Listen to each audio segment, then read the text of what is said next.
Hari ini kita akan mulai bahasannya setelah kami berikan pengantar dalam pertemuan sebelumnya tentang keutamaan Al-Quran dan cara berinteraksi dengan Al-Quran. Ada 3 cara yang bisa kita pilih. Pertama adalah membaca Al-Quran tanpa makna, disebut dengan qiraah. Jadi kalau Anda ingin berinteraksi dengan Al-Quran, salah satunya bisa sekedar membaca walaupun tidak memahami artinya, itu qiraah namanya. Orang ini disebut dengan qari, perempuannya qari'ah. Maka pahalanya kata Nabi, setiap hurufnya itu sebanding dengan 10 kebaikan. At-Tirmidzi nomor hadis 2910, man qara'a harfan min kitabillah falahu asyru hasanat. Siapa yang membaca satu huruf dari kitab Allah, Al-Quran, walaupun dia tidak mengetahui maknanya, maka setiap hurufnya itu sebanding dengan 10 kebaikan.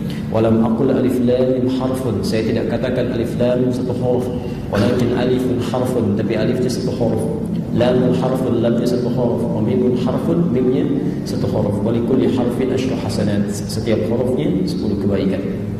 Kalau Anda sudah pandai membacanya, apalagi belajar ilmunya tajwid, kemudian sudah bisa lancar, sudah bisa baik, maka Nabi meminta pada tahap yang kedua, disebut dengan tilawah. Tilawah, membaca Quran dengan makna. Membaca Quran dengan makna. Tidak banyak yang dibaca, barangkali 3 ayat, 5 ayat, tapi Anda dalami maknanya.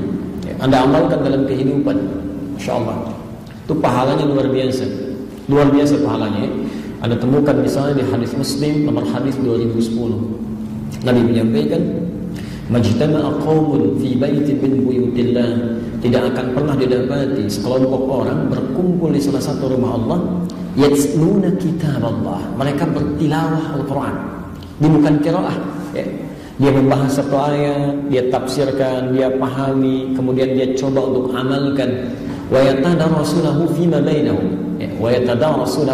bainahum, kemudian dia pelajari bersama-sama, diskusikan, pahami kandungannya. Illa, kecuali nazalat alaihimus sakinah, saat mereka tengah belajar pun Allah akan turunkan ketentraman dalam jiwa mereka. Di keutamaan membaca Quran dengan makna, tahu tafsirnya, dibandingkan dengan baca saja tidak mengerti kandungannya, itu dampaknya ke hati akan lain. Ibu tidak percaya, silakan baca Quran tanpa lihat arti. Yang kedua, baca Quran, pahami artinya, lihat tafsirnya. Itu keadaan pengaruh ke hatinya akan berbeda. Itu jaminan dari Nabi. Jaminan dari Nabi. Antum baca ayat tentang surga misalnya, Al-Baqarah ayat 25 itu. Baca aja, nggak tahu artinya. Dengan antum baca dengan tafsirnya, artinya, pahami, itu pengaruhnya ke hati akan berbeda. Wa ghasyiyatuhumur rahmah, karena itu orang yang bertilawah Al-Quran, mempelajari tafsirnya, rahmat Allah cenderung diliputkan pada dirinya. Karena paham artinya, tahu maknanya, tergerak dia untuk mengamalkannya. Anda baca tentang keutamaan tahajud, tapi nggak tahu artinya, baca saja belum tentu bisa tahajud. Tapi kalau Anda membaca ayat tentang tahajud, Al-Isra ayat 79 sampai 81 misalnya, lalu Anda pelajari keutamaannya, Masya Allah, dampaknya bagi kehidupan, rahmat Allahnya, pertolongan Allahnya, begitu tahu, malamnya bisa tahajud.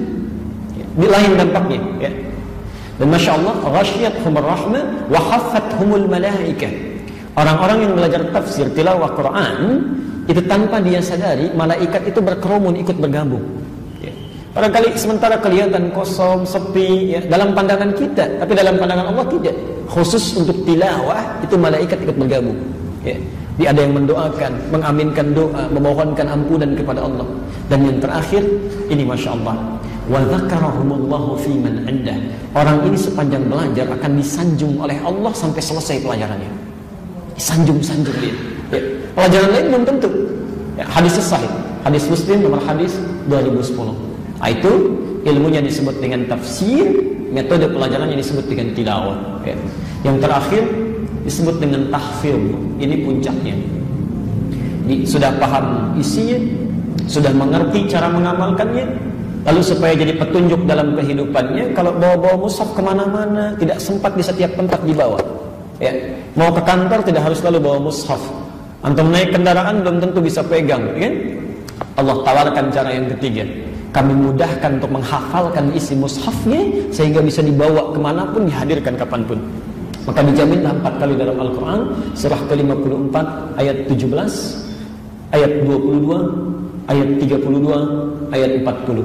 Walaqad yassarnal Qur'ana lidzikri fahal mim muddakir. Kami sudah mudahkan Quran itu untuk diingat, dihafalkan, maka adakah yang tergerak untuk menghafalkannya? Insyaallah. Nah, kita sekarang akan masuk pada tahap yang kedua dulu. Mudah-mudahan dengan paham isinya, mengerti